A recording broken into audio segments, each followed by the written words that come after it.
好，观众朋友做伙来关心天气。这呢，最近天气是凉凉冷冷。气象署是指出讲，这礼拜前前后后是受到三波东北季风的影响。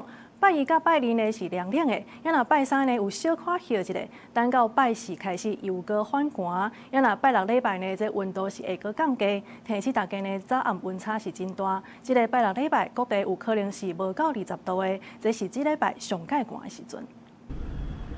天气凉冷啊凉冷，气象署讲，因为这2天受东北季风增强影响，桃园以北和东半部较高落雨，爱等到拜三东北季风减弱，各地温度才会回升，水汽嘛减少。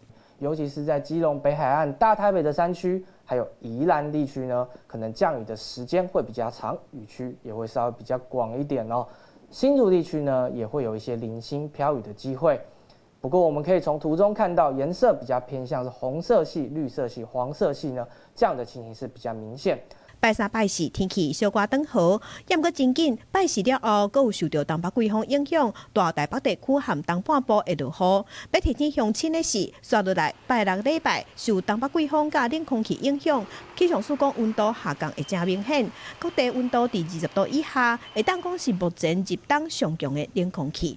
这一波冷空气比较弱，并没有很明显的温度下降的部分。不过还是要提醒大家，在周末这2天冷空气是比较强的。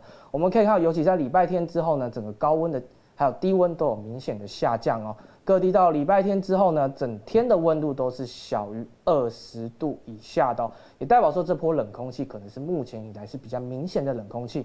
气象署嘛提醒民众，因为天气变化较大，出门就要记得扎雨伞。另外，早暗温差较大，也要注意温度变化穿雨小。暗时透早较到大蒙，交通行车就要注意安全。